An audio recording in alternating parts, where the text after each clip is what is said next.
Well, there we are. We're live on the internet. Thank you for joining us on a Thursday night. Let's jump right into a podcast.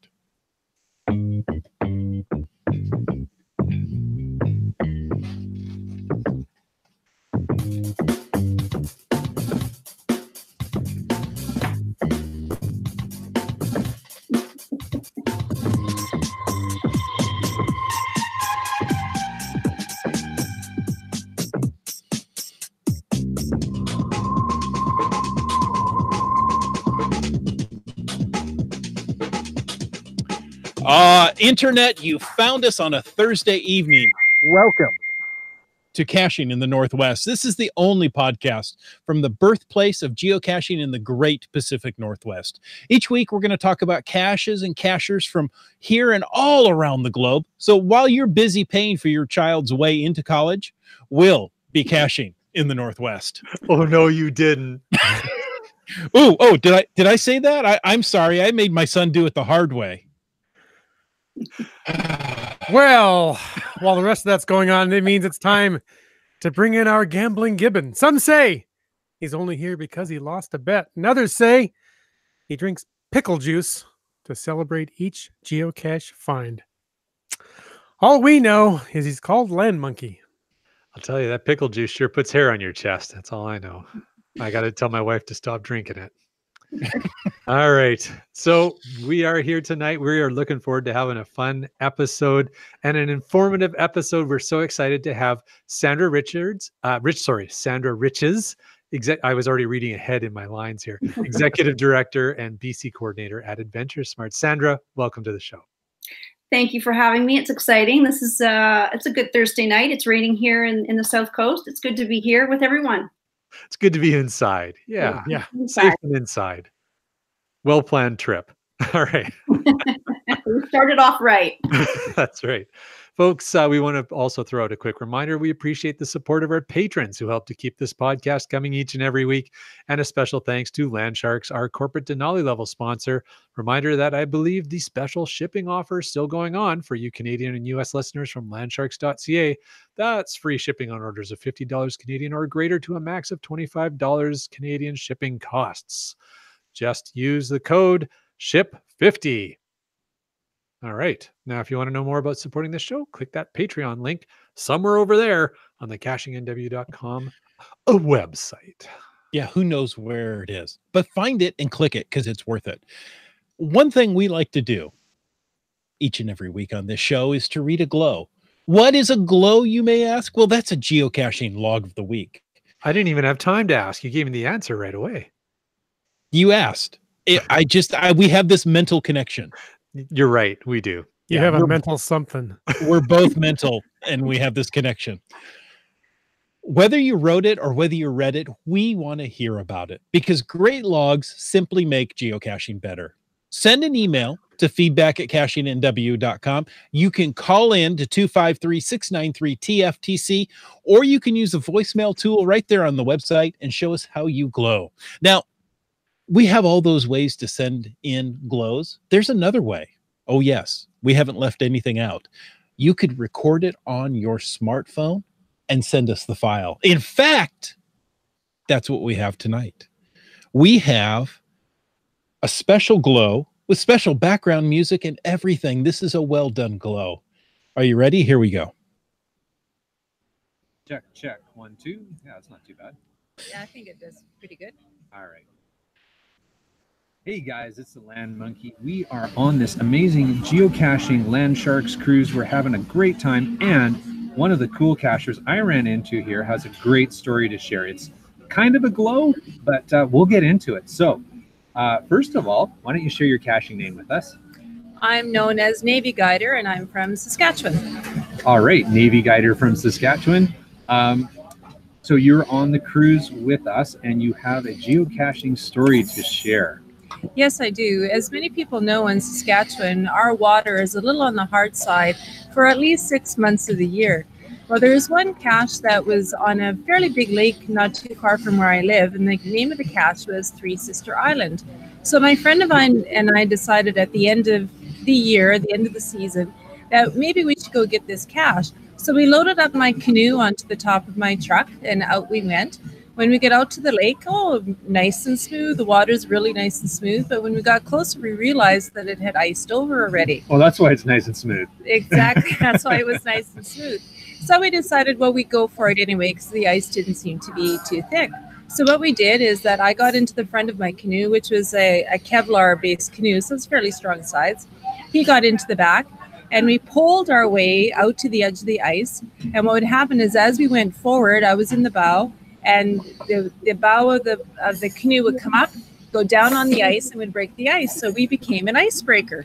So then very Canadian of you. Very Canadian. And then so we went out, we got to the open water, we got over to the island, got the cache. And then coming back, of course, the wind had come up and it was very strong. So if anybody does canoeing, they know that if you're not careful, you get a wind vaning effect.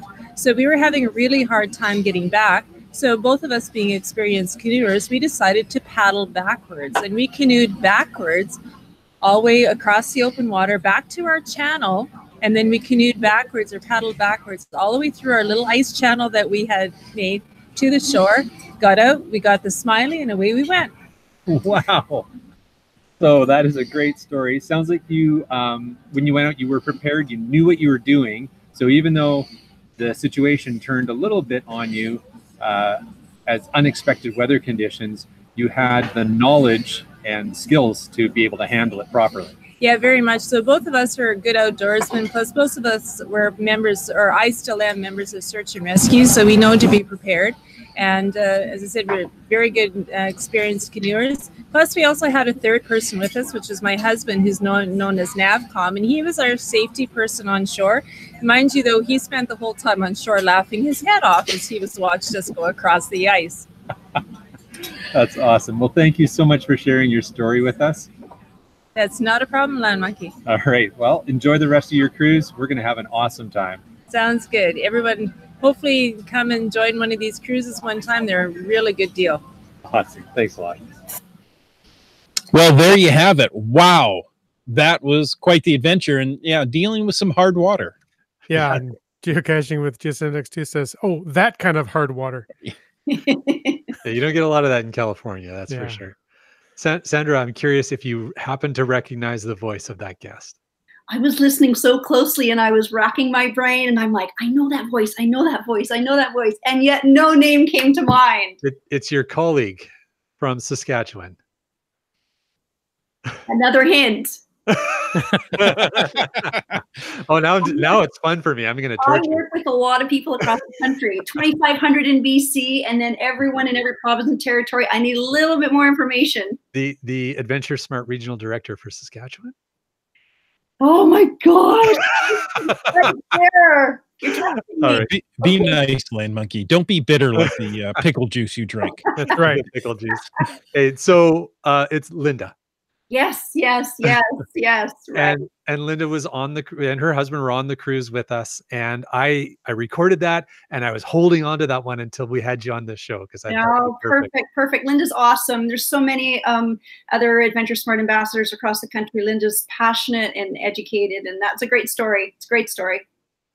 It was a lot of fun, and she's a hoot to hang out and geocache and cruise with. And as she says, folks, if you get a chance to go on a Landsharks geocaching cruise, don't pass it up if you have the opportunity. All right. Definitely will. That sounds like that's great. And you know, the best part is I didn't have to read the glow tonight. We got to hear it in somebody else's own words. So you got to cold listen. Yes. That was quite unique. So, but that brings us to tonight. We're through with the glow and on to tonight's topic where we are going to learn about AdventureSmart BC from Sandra, as you introduced, their mission, how to connect with them, and how you, dear geocacher, can cache and hike more safely. So Sandra, as everybody has said, welcome. We're so glad you're here. Thank you for having me. It's awesome to help increase awareness a little bit more and in a different fashion. We do lots of that across BC face-to-face, at schools, at trailheads, and on ski hills. We do lots of media, but this is a first for me. I've been doing this for 15 years. So it's first to do a podcast like this. So thanks for including me in and wanting me along. Oh, we're honored. Good to be here. Nice. Now, as an outdoor person yourself, have you tried geocaching, Sandra? No, is my short answer. All right, I'm going to have to take you out, Sandra. Yes, no, I need some guidance. I need some We guidance. can fix that. We can fix that. I think you can fix that, and I think I'm talking to the right group of people that can help me do that. I've done a lot of things, from being a BC Park Ranger and a backcountry ranger to delivering presentations to young students, to studying at outdoor rec at Capilano University, and bucking up trees, to building trails. But I've yet to geocache yet. Wow. On the list. Well, everything else. Yeah, exactly. You're going to find that all those places you've been to have geocaches already in them. And you go, oh, I should have looked for that when I was here. Exactly. I should have been looking all this time, all these years. Yeah. Exactly. Yeah. Well, we're going to consider tonight your honorary beginning of your geocaching experience. Thank you. So when people say, how long have you been geocaching? You can say, well, since March of 2019. And then when we ask you, how long have you been with AdventureSmart BC? You can say 15 years. Okay. That's how long I've been geocaching, coincidentally. So there you go. Oh, there you go. Even trade. Trade. That's awesome. And I'm just learning about AdventureSmart BC. So we're a set. That's good. There you go. So, and as we roll out, maybe the next thing to ask, Sandra, is what is the mission of AdventureSmart? What's the raison d'etre? It's a big mission. It's one that started in 2005, based on the fact that we have more search and rescue calls here in British Columbia than everywhere else in Canada, and it's a busy province. It's a healthy province, and there's lots of active, healthy people that love to play outdoors, but they also have some incidents that come along the way from that enthusiasm. We started the program based on that fact 15 years ago, and the whole focus behind it is to increase awareness to help reduce the number and severity of those search and rescue calls. So we're here to work with search and rescue, like Linda, and in BC we work exclusively, closely with the 80 search and rescue groups and the 2,500 volunteers, and I have over 300 volunteer AdventureSmart presenters who also deliver the presentations and programs and messaging, in addition to my staff and my outreach crews. So there's a few of us in BC who are passionate about search and rescue response and prevention, and it's a big family. We're all here for you, to help you when and if you need us, but we're also here to educate you, inform you, and engage with you about safe practices, outdoor safety, what you need to do to be a responsible outdoor enthusiast, so that when and if you get in trouble, because accidents happen, you're better equipped, better prepared, and then search and rescue responders can find you faster and in better conditions. So it's a selfish program. We're here to help you, to help us, is the whole focus. That's fabulous. I like that. Land Monkey, are you with us? I am. Oh, okay. I didn't see you moving there, and I thought maybe we lost you for a moment. I was enraptured listening to what Sandra had to say. I am a passionate supporter of AdventureSmart and our local SAR groups in BC. Definitely. Great people. I didn't know you guys did so much. This is really incredible. Now, given that geocachers, like hikers and other outdoors people, will often take risks in order to get a reward, what are the key things they should know before they go out and head out on their next adventure? I group all of you, geocachers, hikers, paddlers, backcountry skiers, boaters, climbers, scramblers. We are all outdoor enthusiasts, and we're all out for something. If it's to find something as we look along the trail, if it's to climb something, paddle something, break ice in a canoe like Linda something, we're all out for that, just to be outside. And the whole focus behind what we want you to do at AdventureSmart is really simple, and it really stems to common sense, but we fashion it in what we call the 3 T's. We want you to trip plan every single time. We want you to train for the activity that you're doing, and we want you to take essentials with you. And all of that encompass many little things in those 3 T's, but those 3 T's, if there's anything you can remember, those 3 T's are it. And they can really make a huge difference. Filing a simple trip plan at home, leaving it with friends and family. It can be something like the app that we'll talk about in a second, or a sticky note left on the fridge for mom or dad or your partner. You've let someone know where you're going, and they know when you're returning, amongst other information. That can mean the difference between search and rescue finding you within a few hours, because they know all that information, compared to not knowing what mountain, region, range to look for you. And then it could equate to a couple of days. So that's critical. Having the right training for the activity you do. Linda knew how to break ice with her canoe. She knew how to paddle backwards. I've seen her do air strokes in workshops that we've been at. She knows what she's doing. She would be a proud partner to be along with in a canoe. So she had the training and knew how to do that confidently. So training can go from something like that to backcountry awareness and having an avalanche skills training, as I do, and many, and we know what to carry and do with that training. It could be first aid, it could be climbing, it could be all sorts. It could be mentorship. My dad taught me how to chop wood really well, so I know how to start a fire. That's training as well. And now my son knows how because I taught him. So there's different forms of training. And then there's essentials we want you to take. We want you to take those essentials, and they consist of a few things, and then you add to them seasonally and sport specific. Avalanche transceiver shovel pro for winter, obviously a PFD and a life jacket. We were in that canoe. There's different seasonal things you would add. So the 3 T's: trip planning, training, taking those essentials. That's our main message. Well, as we've said, we are huge supporters of search and rescue. We're very appreciative of all that you guys do and all the emergency crews do. And really, we all hope that everybody in the search and rescue field has a long, boring season with nothing to do, because everybody that goes out in the outdoors has planned ahead and done the 3 T's and all that. We would hope. Yeah, doesn't happen, but Yeah. so I love that you've boiled that down to 3 T's. That's like the huge, overview. And as you drill deeper, we've talked about the 10 essentials a lot on this trip, and you hit on those. Anything else you want to add to the 10 essentials before we move on? That's a huge topic we've hit, and our listeners are huge believers in those.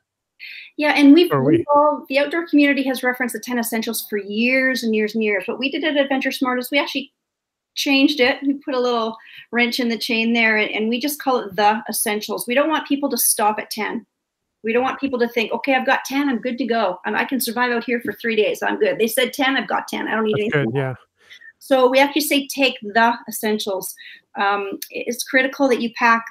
There are 10 basic ones, but I never just have the 10. If I'm on my mountain bike, I've got my mountain bike kit and my tools for that. If I need an extra tube, if I need different tools for my mountain biking ride, that's additional gear, right? So my basics, add to it. Backcountry winter traveler, from snowmobiling with my boyfriend in Whistler. Of course, we have extra gear, so it doesn't stop at 10. And I think everyone has a general good idea of what those 10 things are, but you may take something different than me. Your first aid kit might be different than mine based on your certification. Maybe medications, maybe certain foods, allergies. There's all sorts of things that we take as essentials. Some are funny, some are definitely essential if it's coffee or chocolate, or there's a lot of great essentials that aren't listed on the AdventureSmart website, but we do have the basics there, and then you add to them seasonal and sport specific. Yeah, and I think it's great that you say it can change depending on your specific needs, the season you're in, the activity you're partaking in, all those things. Absolutely. And it's critical to think that way. We want you to make quite a few decisions before you leave the house, to go geocaching, to go backcountry skiing, to go for a snowshoe, to go for a dog walk. Yeah. Those first responders rescue all sorts of outdoor enthusiasts, from dog walkers to backcountry snowmobilers to paddlers and climbers. So everyone needs to think about what they need for them. Yeah, one of my favorite things to take geocaching is a land monkey, personally. But that's that's an essential. Yeah, he is an essential. He and she, they're both essentials. They're there great. you go. I think we're talking a little bit about the training piece there, but if you're planning to take me anywhere, but definitely, and it is echoed in our chat by a number of the folks in our chat talking about various things that they would add to the essentials list depending on what they're doing. And everybody has different outdoor sports they participate in and things that they would want to bring. And I think that it's that awareness, and part of that awareness comes from one of the other T's, and that's the training piece. We're going to get you to talk a little bit more about that. But first, I had a question from the chat I wanted to ask you, Sandra. And GSMX2 asks, does training include physical training? Great question. The short answer is yes. And here goes the long answer. So we want you to have all of those other certifications that we talked about, if it's mentorship and certification, but training also goes to physical and mental preparedness. So, there's a lot of easily accessible outdoor activities to do throughout our province. We're really fortunate that things are easy to get to. It can often give people a false sense of security, and they may not think that they need the physical or the mental stability and training to do what they need to do, because the hike is just up the street and around the corner. I can go to work, I can get off the airplane for that matter, and be on a trail within a half an hour, 45 minutes. And do I need to be physically fit for that? Some may think it's easy to get to. Maybe I don't. Maybe it's not as difficult as I would think it would be. Our mind does funny things to us we don't really always realize. If something's farther away to get to or to plan for, you actually go into that mode of, well, I better do a little research. I better look up something on my phone and do some research. I might need to get a book from the library, if anybody does that anymore. I might need to do some more research. But when activities are easy to get to, it gives people a false sense of security. And that physical and mental training, as one example, aside from all the essentials you should take with you, is sometimes disregarded, and they don't take that into consideration. So being physically fit is critical. We have some easy, great terrain. We have some difficult, challenging terrain that's just as easily accessible. So being physically fit is critical. Most of the calls for the search and rescue volunteer groups that are the highest call volume groups in the province rescue people in the South Coast. Where are those trails? Easily accessible on the South Coast. They're more than not far away in the north, anywhere big and far. They're close, they're easy to get to, and probably someone just drove there from their house or went after work. It's just a lot easier to get into trouble. You got it. Yeah. Wow. I wouldn't have said that would be the majority of rescue calls. Wow. It's surprising, but yeah, if you start, so I follow all the BC SAR groups on Twitter, and you at a glance, you can see number one, North Shore Rescue. They are the busiest. They're constantly out there. Also Coquitlam Search and Rescue, all the Lower Mainland SAR groups are constantly busy all year round. And they're training, and it looks like hopefully they'll be getting some more funding in the future. That's a whole nother conversation we won't get into tonight, but maybe for the after show. But we've also covered too that the majority of the BC population is down in the lower part of the province. So and that's where most of the visitors come, and it's not all the locals that are getting rescued either. Oh no, I'm sure of that. It's not, and that's a good point. If I could steer to that, that would be something I'd like to steer to. Is the ESL demographic, the new Canadians, the visitors? They're the ones that are also being rescued, and those are subjects that we're gathering out there in the forest because they've come here and they're visiting for a reason. So it's a challenge as well.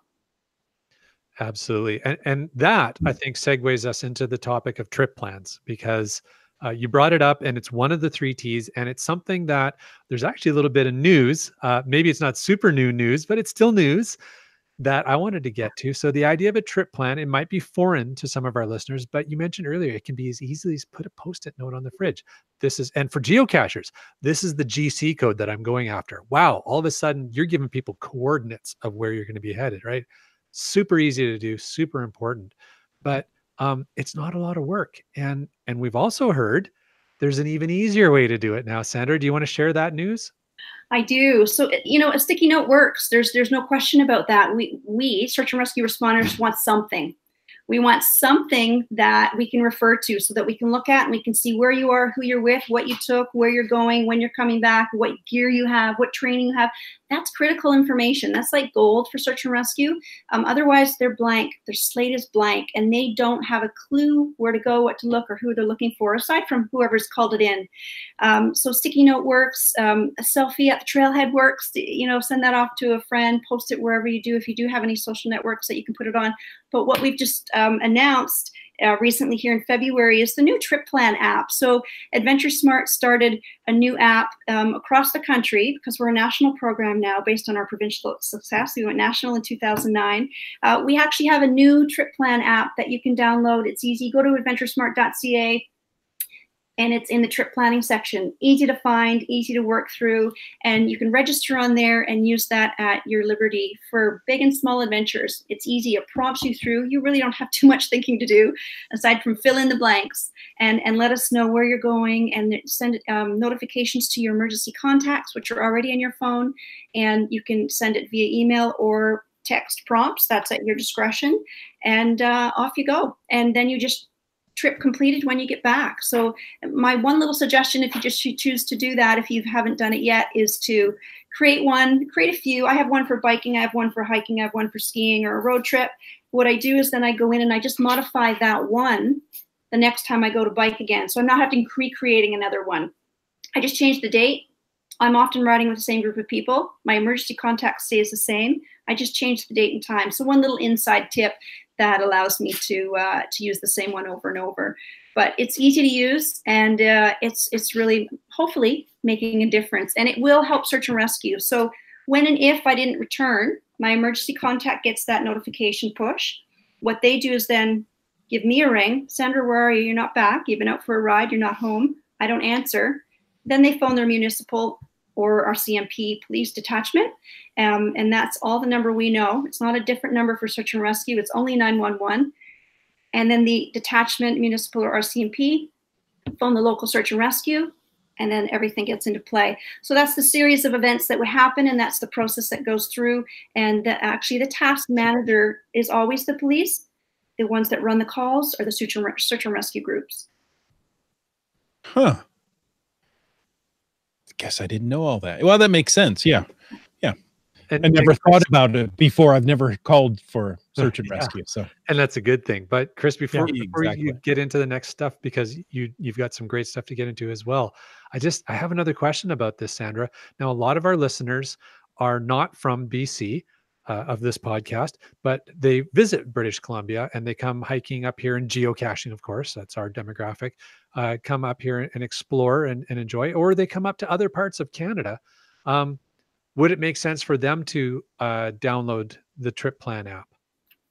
They can. Definitely, you can use it and register and actually use it within Canada. So we don't have any way to use it outside of Canada just yet, but anyone who's visiting from another province, another territory, and in Canada want to use that for sure. You know, there's any form of trip planning, if I can get back to the basics, is what we're after. The app is awesome. It's easy, and it's definitely great for Canadians. If anyone else is coming in as a visitor, we still need you to trip plan and do something about that. So the idea is that you leave that note at home, you let someone know. Let's say you're staying at a hotel. You're still probably in touch with family or friends somewhere in the world, if it's through WhatsApp or WeChat or Facebook or Instagram or Twitter, or there's many. Yeah. We're often posting something somewhere, and that can also be a form of a trip plan, because when and if something goes sideways, there'll be means to track down some information from as many of your platforms as possible. One might be the sticky note. One might be I've emailed a friend, I've let people know at work, or I've used the app. So there's many means of trip planning, not just the app. The app's great, but there's other ways to do it. Great. Nice. Thank you, Sandra. And thanks for letting me throw that in there, Chris. no problem. Now, we have another question from the chat. This one comes from GSM Times 2. He says, is there a counterpart to AdventureSmart in the United States? Great question. Well, we have, under our curriculum, we have 5 programs that we deliver: the Hug a Tree and Survive program, Snow Safety Education, Survive Outside, Paddle Smart, and Coast Smart, and a snowmobile program. Pardon me, that's 6. Actually, the first program that came underneath our umbrella was the Hug a Tree and Survive program, which actually started in the United States. It started based on an unfortunate situation that happened over 30 years ago. Unfortunately, a little boy passed away after he was with his family. He passed away due to the elements of hypothermia. But what resulted from that, and his parents are super grateful, is the Hug a Tree and Survive program was created. That was created and still is delivered in the United States and here in Canada. So there's not an official overseeing umbrella like we have here at AdventureSmart. AdventureSmart is quite unique in BC, in Canada, and internationally. We're sought after as a model to emulate, and we're quite proud of it. So we love to share our best practices and work with other affiliates. There's other search and rescue associations out there that have reached out to us. Ireland's been interested in it. New Zealand has a version of the AdventureSmart program.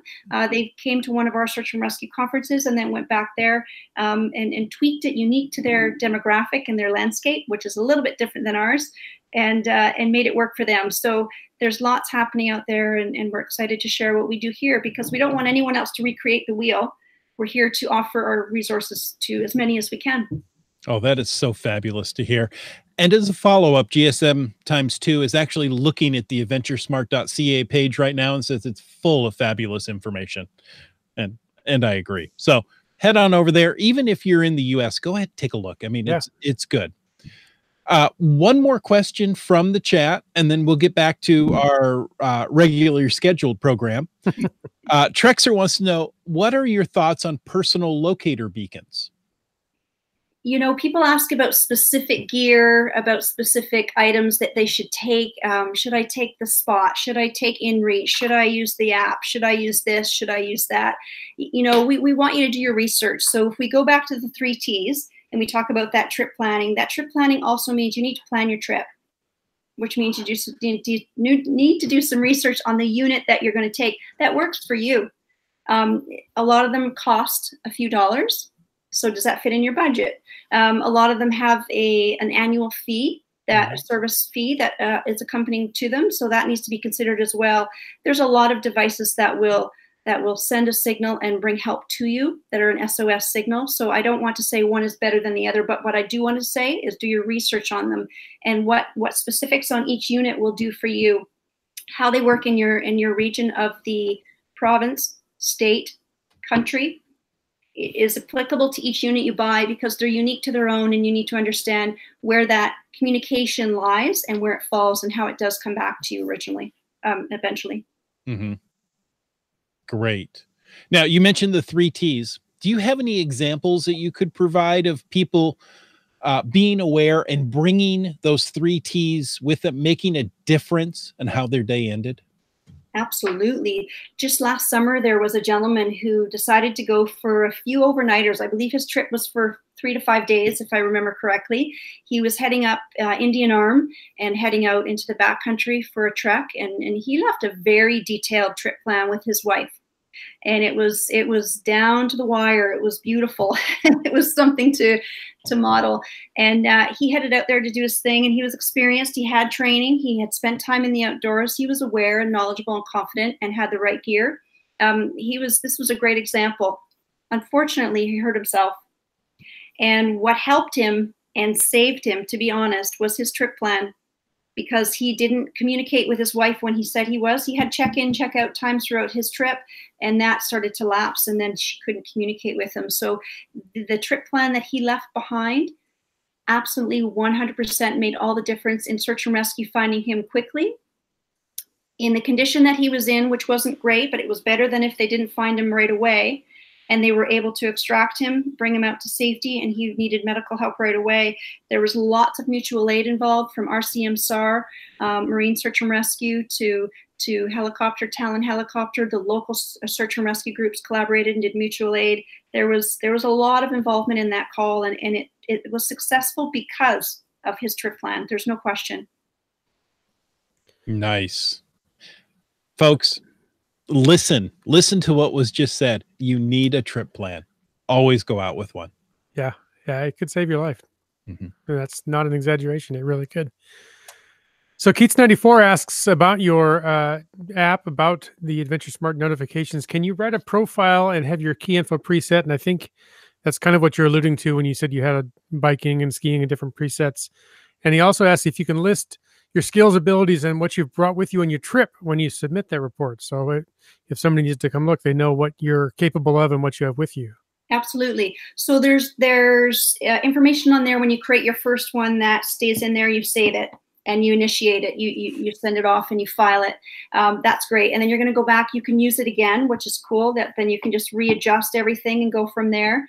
Then you can also go back and actually add different things on it that shows you all of the things on there to add the different details on it. And it gives you the list of the essentials, and you just go tick, tick, tick, tick, tick, and away you go. There's a field at the bottom to add transceiver, shovel, probe, mountain bike safety kit. I've got my duct tape. I've got my extra special hydration pack. You know, there's all those things on there that you can add to it. So it gives you fields to include extra information, but we also prompt you with a few little icons where you can actually put the information on there that will help the search and rescue volunteers realize that you have a fire making kit, that you know how to start a fire, that you have extra clothes, that you have extra food, that you have water. what that does for search and rescue, it allows them to think, okay, we know we need to get them. We know they're injured. We know we need to get them home. We also need to know that they're not super cold. Well, they might be, but not really. They have some extra clothing, that they have some food, and that they have some hydration.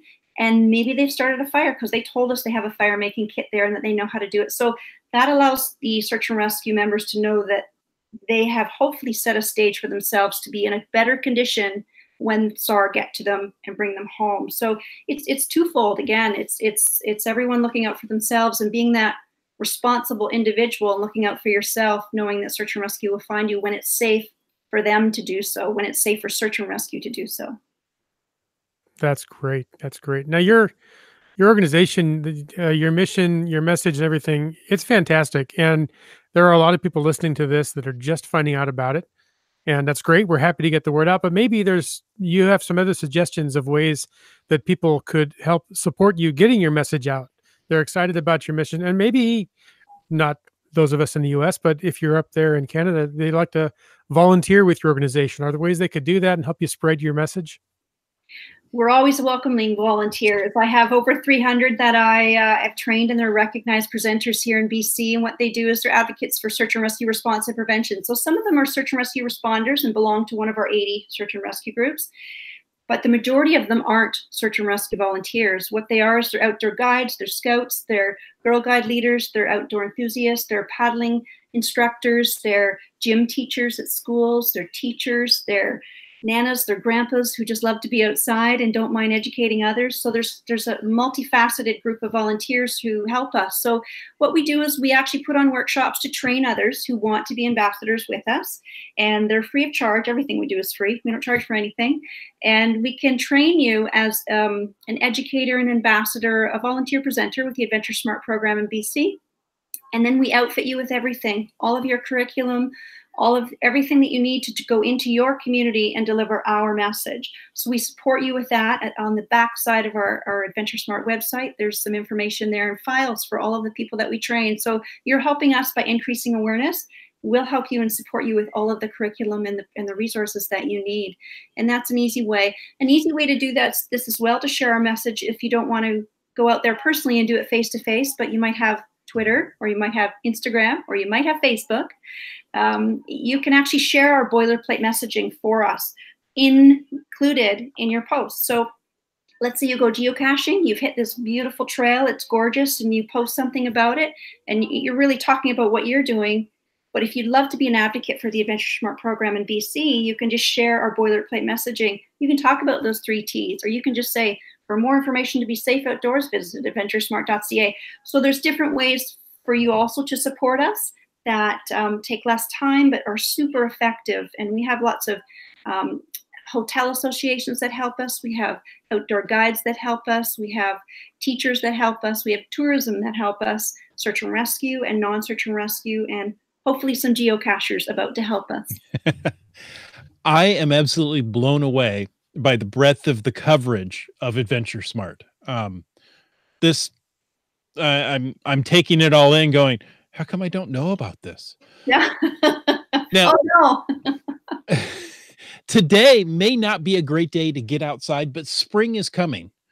And we've had some great weather. We're going to get some more in the coming months. Are there any safety tips, outdoor safety tips you want to make sure our listeners are aware of and are following once spring finally hits and we get to go outside again? I know, we're just itching to get outside. I know, so bad. We've all had a crazy winter, I think, right across the country, and it's time for it to stop, and it's time to change seasons. Again, that gives us a lot of excitement and maybe some pent-up adventure energy, and we want to get rid of it, and whatever that means is, it's different for some of us than others, but we're itching to get out and go.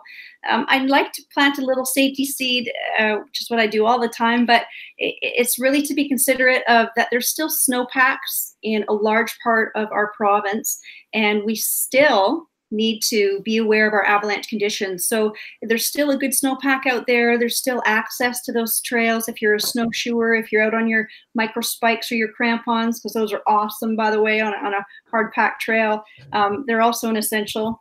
So there's still access to that. And with March break coming up, it's critical to think that Yes, it's spring down on the coast, down by the water, and it's warm, and those daffodils and everything, those little crocuses are popping through.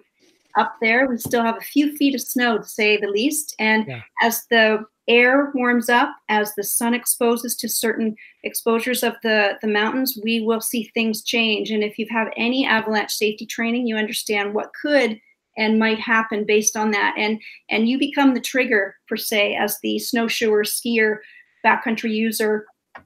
You're the trigger that could release something. So I think going into spring, we think, oh, great, we get to bike and we get to hike and we get to do all these great things. Well, people are doing that, but they're still often doing it on the snow, because people still love to gain elevation because they want to get to that peak, because they might want to take that picture and toss it up on their Instagram for some reason or other. So the access to that is probably still covered in a good chunk of snow, and things have to be considered: sinkholes, creeks running underneath, stability for footing, proper footwear. This is the time when things go a little sideways, because people get spring in their brain. They leave the house ready for spring. They head to the mountains and they sort of forget that there's a little elevation gain there. Yeah. And that there's still snow up there, and that they don't have those essentials with them to be prepared. So that might be my tip for spring. Maybe not what people thought I might say, but that's what I would stick to at this time of year. It's great. It's definitely been a long, cold, lonely winter. It feels like years since it's been here. Smiles are returning to our faces. Yeah. Well, there has been a lot of activity, as there always is, it seems, in our chat. And I know that Steve says he downloaded the app after hearing Linda's AdventureSmart chat on the cruise, and wants to thank Sandra for assisting in connecting the scout group with someone to give a Hug a Tree presentation. Oh, that's great. That's wonderful. We have all of those presentations that I spoke about, and we speak to face-to-face. Just in BC, we talk to 25,000 plus people every year delivering those presentations. So we reach a lot of people, young and old. Cache Canada also says, checking out the webpage, also sharing it to our Facebook pages. Would you come back in the summer or fall to share more insight into how we can explore geocache and AdventureSmart? Absolutely. We're here 24/7. So I'd love to come back and talk about different things. We talked about winter activities, and there's a lot that happens in the summer that we definitely need to be conscious of. And fall's super great for hiking, but summer leads us up to waterfalls and paddling and oceans. So lots goes on there too. Well, I know we're here every week, and I think I could speak for my co-host and say we'd love to have you back. Thank you. I'd love to. It's great to share this information. Yeah, this has been super informative. And Sandra, you and I have been corresponding for a while, and I'm one of those social media passionate people, constantly telling people, be adventure smart, 3 T's, get out there, but do it safe. And so to have you be able to join us tonight on the podcast and really clearly communicate the full message has been super valuable. Our listeners obviously are loving hearing it. And for those who aren't able to join us live, if you're watching the recording of this podcast, hopefully you've really gotten a lot out of it, and keep passing that message on.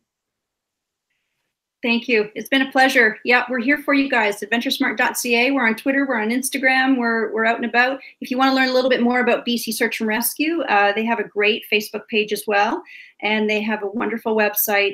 There's a lot of dedicated 2,500 volunteers, unpaid professionals who dedicate their time out of passion, highly skilled, highly trained, ready for you when they need you. I'm here to keep them home as much as I can. So that's my job, and that falls to everyone else out there too. The more you can do to be prepared, we can help those volunteers stay home a little bit more, because they go out 1,600 times every year just in BC, and we'd love to bring that number down. Absolutely. Mm-hmm. Let them stay with their family barbecue instead of going out and helping you out. But we know they're happy to do it when they're needed. They are, but they'd love to stick around for that barbecue and that birthday and that Christmas dinner and Thanksgiving. Yeah, and we'd love to leave them there too. So, well, thank you so much. If you hang out a little while, we might chat a little more. But first, we're going to cover a couple of little points of business. And I turn to listeners, and we want to thank you all for tuning in. And we hope you enjoyed this episode. I know I did. We've got more coming up in the weeks to come here. Next week, we're going to talk with Geocaching Homa and GeoCoin Fest 2019. And then we wrap up March with geocaching pro tips about spring cleaning. because we all love spring and we can't wait to get a little bit more. We got a taste. We want a little bit more.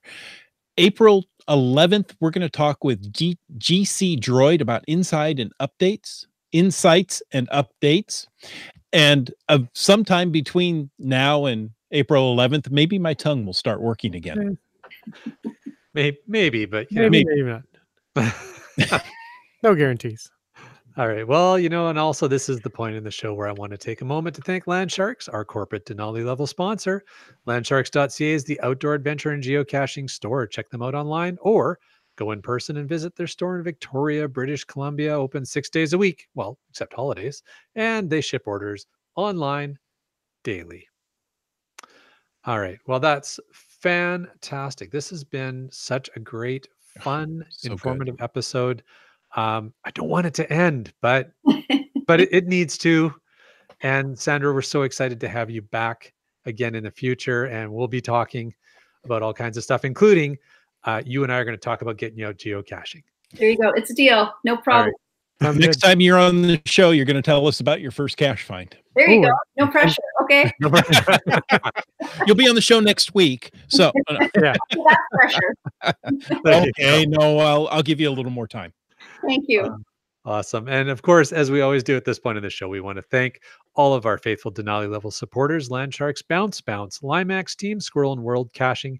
And if you want to, and JP's Geodesigns. Oh, boy, did I trip over that one. JP's Geodesigns as well, our newest Denali level sponsor. Thank you. If you want to know more about supporting this show, click that Patreon link on the cachingandw.com website, and you too will have me fumble over your name, just like Broncos Fan for Life, Sprouter, Camp Clan, Tick Magnet, Kev MacD, Subway, Mark Doramore, Dune Buddy, Kid Vegas 19, Geo Nav Pros, Wino, Seattle, Ackerdoc, Billy Robson, Genies, Antaeus, Keats 94, Trexer 0, MC3 Cats, Kennel Barb, M Nerve, Wet Coaster, and Green Words, and Sege Hove. Oh, it's getting long. That list is getting long. Our goal is to have a list longer than one of Land Monkey's breaths. It almost is. One more name. I think you guys are going to do me in. It's a goal. So get out there, guys, and let's see if we can. And the longer you wait, the better his lung capacity is going to get. So we got to get those. Yeah, those patrons in quickly. Yeah, throw it there soon and make Land Monkey look like a Smurf. He's turning blue right before our very eyes. All right. Well, before we wrap up credits here, we want to throw out some contact information. Sandra, as our guest, I throw it to you first. I know you've thrown out AdventureSmart.ca first. Are there any other ways that you'd like people to be able to reach you that you want to toss out? Absolutely. Thank you. So AdventureSmart.ca is our national website. Provincially, you can reach us at Twitter. It's at BC_space_AS. On Instagram, it's at BC_AdventureSmart, all one word. And we'd love to see you. We'd love to chat with you and engage with you. We also take bookings across the province. So if you're interested in us coming to do a lunch and learn for your work, if you want us to talk to your kids at school, we'd be happy to do that. You can email me directly at bccoordinator@adventuresmart.ca, and we'll do what we can for you. A lunch and learn at work. I hadn't thought about that idea. That's a great idea. Yeah, it is. Yeah. It works really well. We've been into some corporations and different businesses, and it's an hour. We deliver our Survive Outside program. Everyone that attends our presentations and programs and comes to our trailheads and ski hill events, everyone gets a emergency whistle, an emergency shelter, a trip planner, a signaling card. We give out things to again, we're doing it selfishly, so that you have some tools to use in case you need to signal, search, and rescue. So we have incentives for you as well. It just keeps getting better and better. It does. We have swag. Wow. Land Monkey, that's a tough act to follow, but how can people reach you? I'm glad I'm not next. I'd rather you reach out to Sandra, to be quite honest. Well, but if you want to, definitely you can find us on YouTube at LANMONKEY, Land Monkey, and a new episode dropped earlier this evening. So go check that out once this show's over, and stay up till 2 a.m, whatever. Yeah. Check that out. And of course, follow us, Twitter, Instagram, Periscope, what have you. We're Land Monkey CG. So that's at Land Monkey. Sorry, did I say CG? At Land Monkey GC. I don't know where I am most of the time, but I always leave a trip plan. So somebody else wrong with my tongue seems to be contagious tonight. Yes, I apologize. Oh, Wits End, my friend. Where do people find you? I think that would be Land Monkey Coast Guard is what you were looking at. The CG there, or I something think like so. that. Yeah.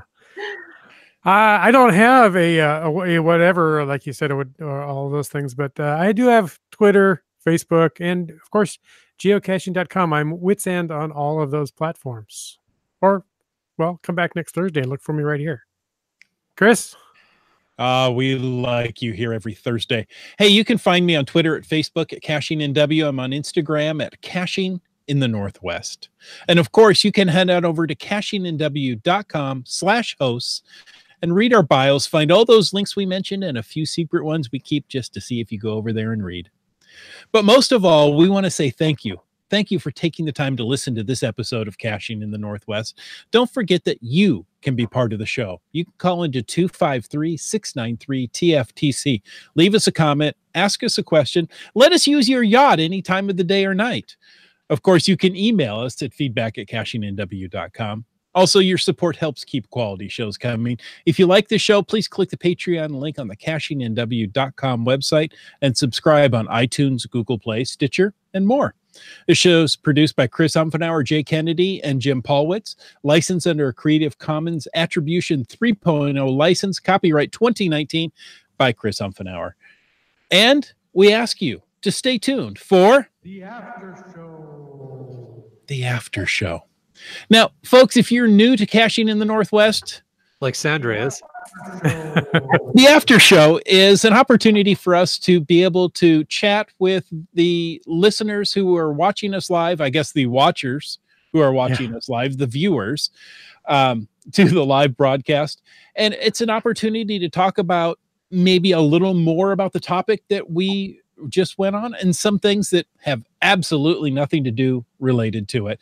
It's just a time to sit and chat, just like we were at a coffee shop. So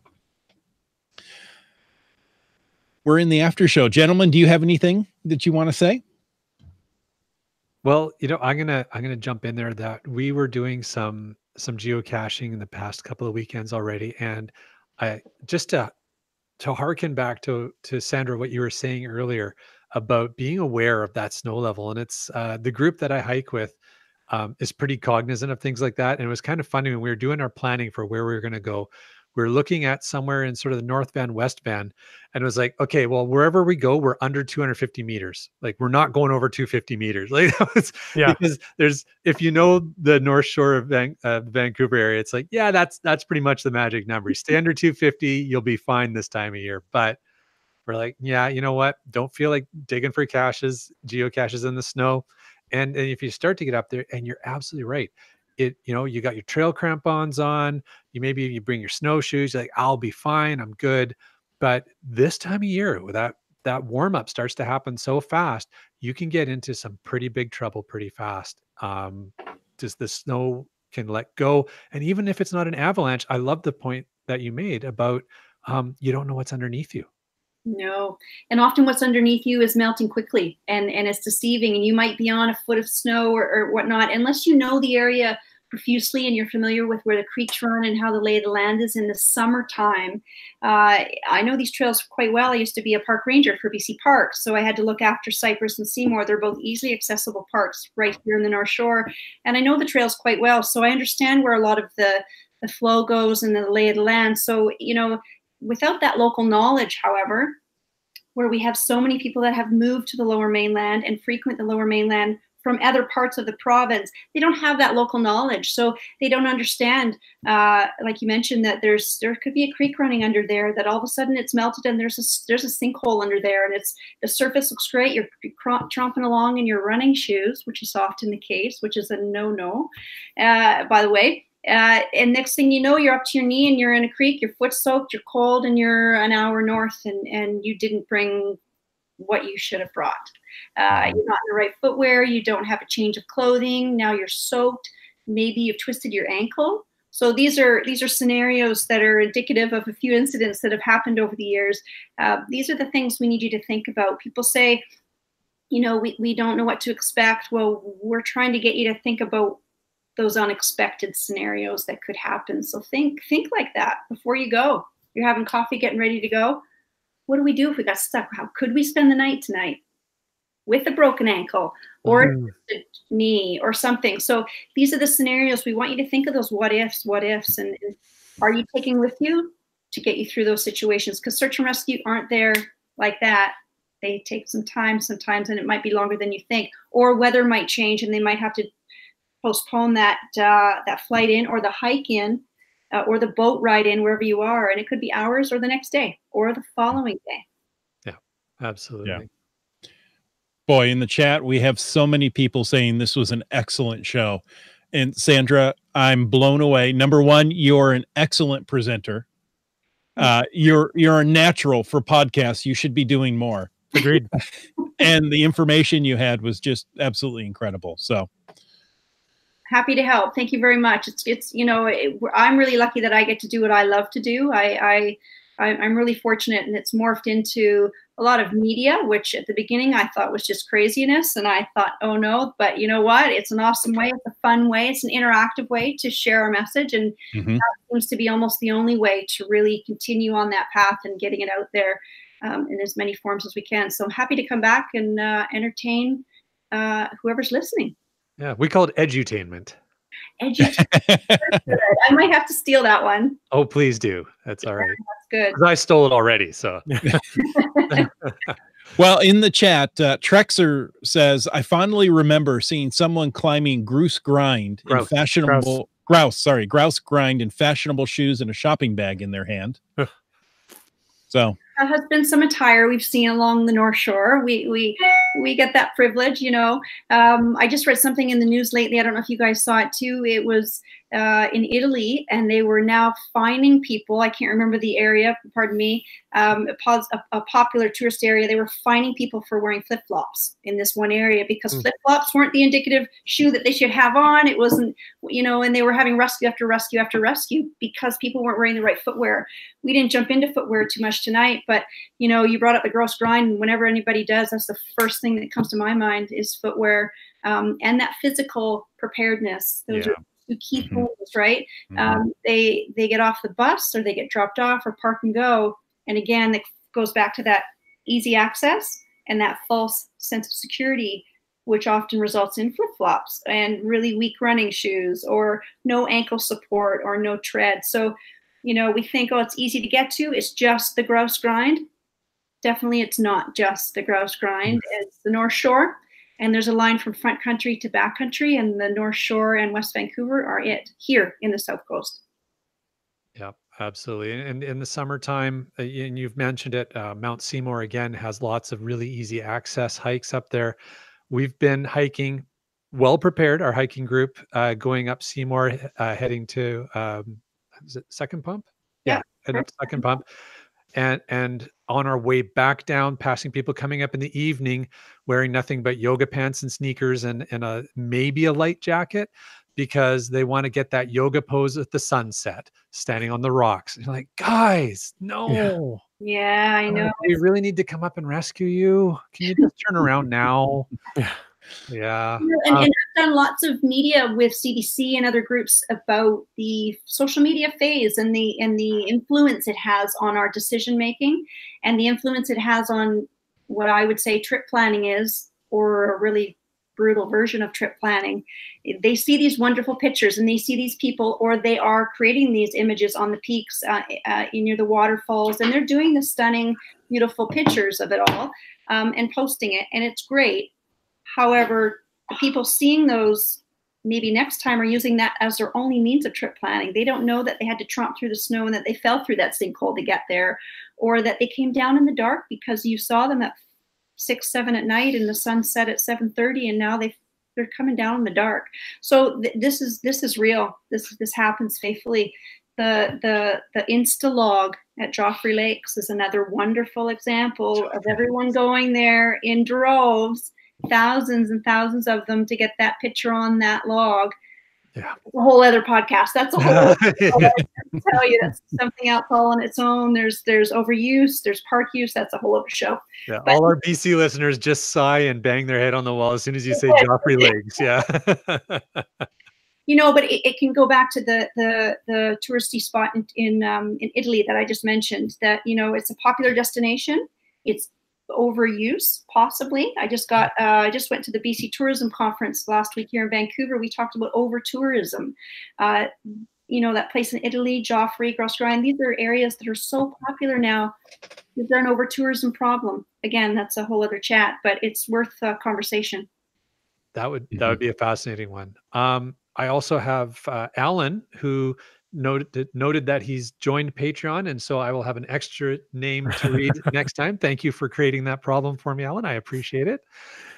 He noted that they did a guided snowshoe up at Mount Seymour this winter with his work colleagues, and he was really impressed that part of that guided snowshoe was stressing the information and stressing that you inform someone of your whereabouts and pack the 10 essentials. So that's fantastic. That is fantastic. We work with a lot of affiliates who are directly related with us, if they're organized groups or tourism or people we've trained, and there's others there that just love to share their message as well.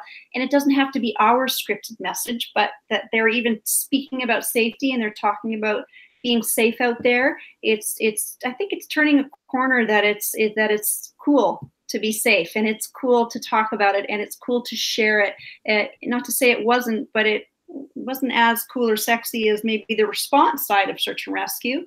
Media, good or bad, like them or not, they'll show that, as they should. They need to tell that story, but they also need to share the prevention side of that story. It's a full package. So that's great to hear that they were sharing that as well.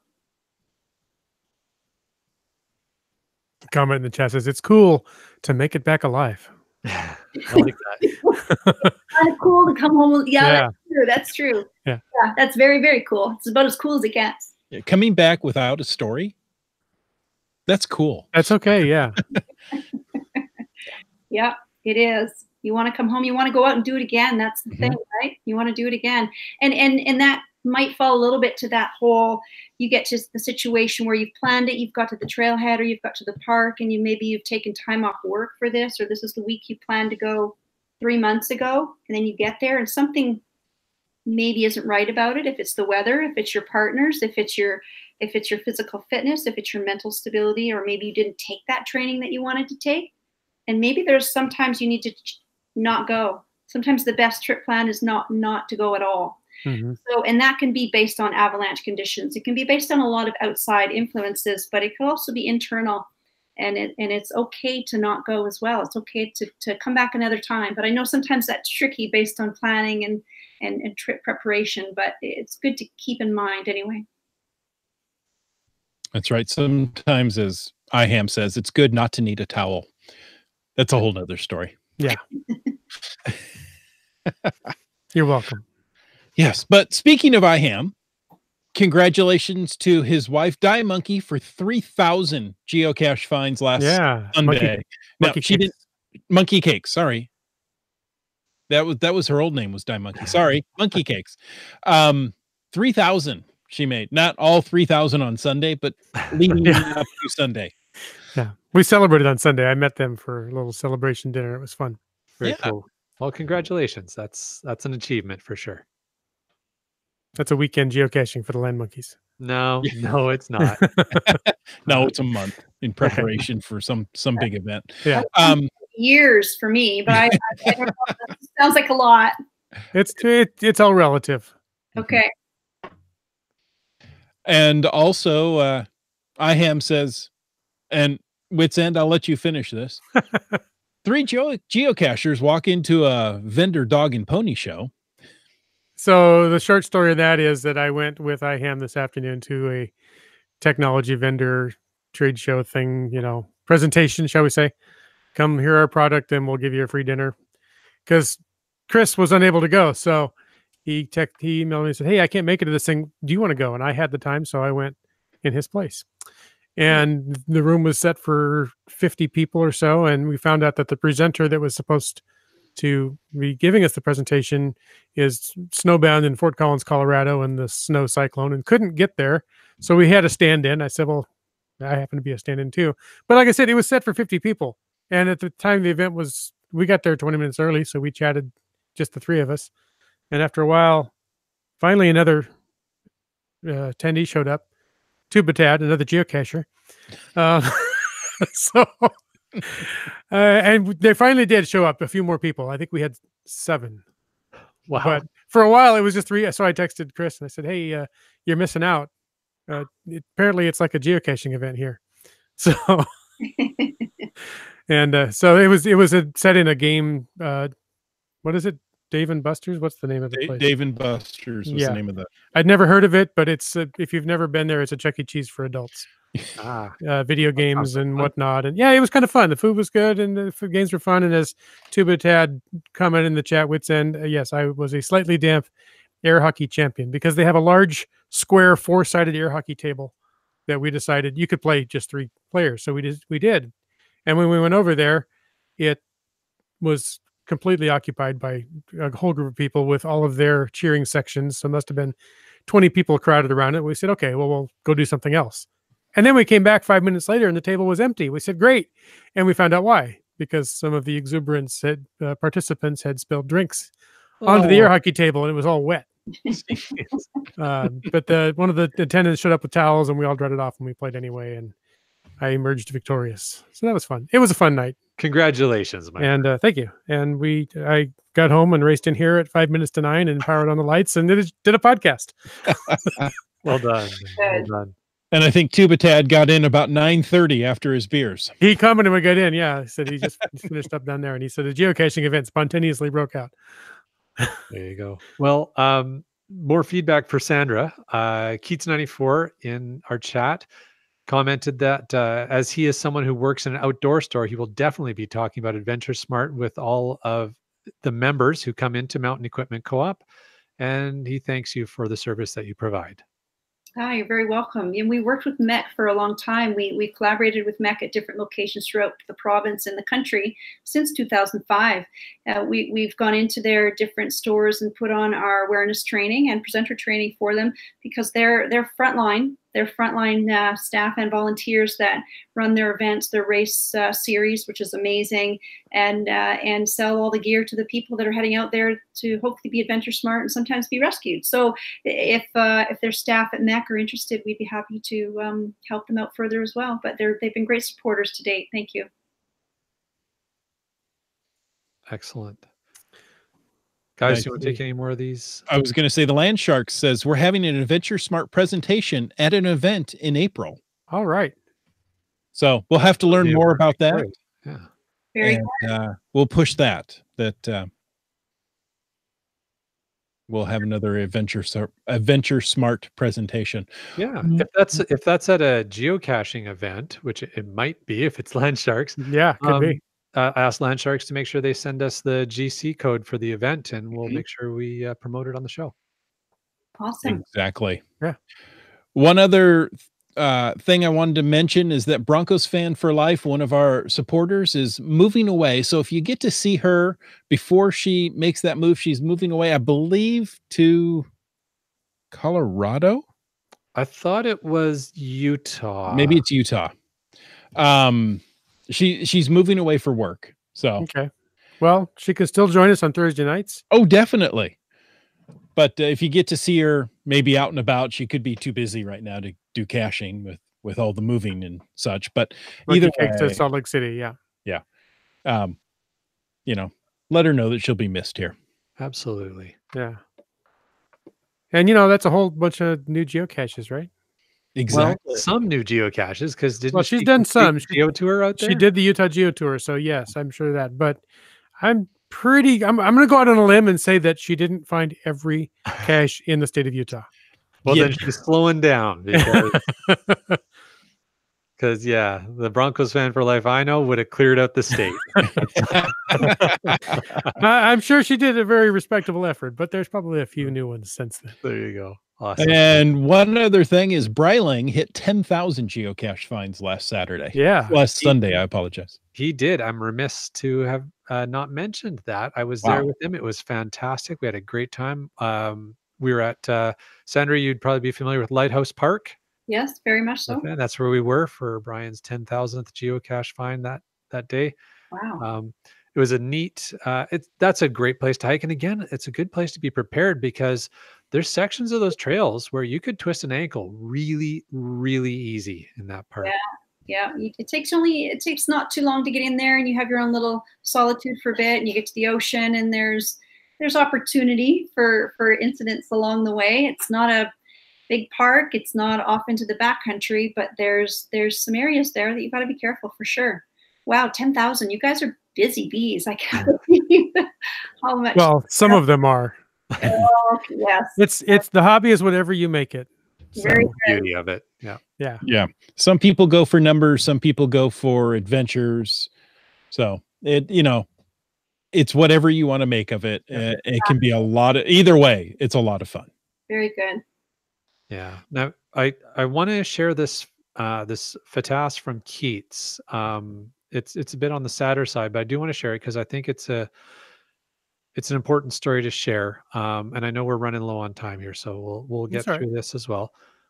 Keats shared that 2 of his colleagues were involved in a climbing accident on Crown Mountain, and unfortunately, one of them lost his life from a big fall.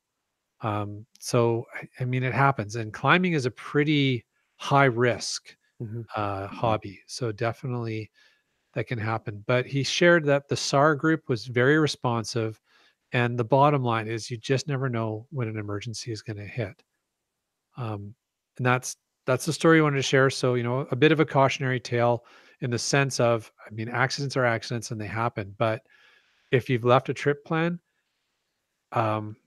you at least increase your probability of getting out there alive. Yeah. So Mhm. it's important. Sandra, Keats had a question for you, and it's, what's the riskiest situation you found yourself in when you're in the outdoors? Personally, the riskiest situation I found myself in. That's a good one.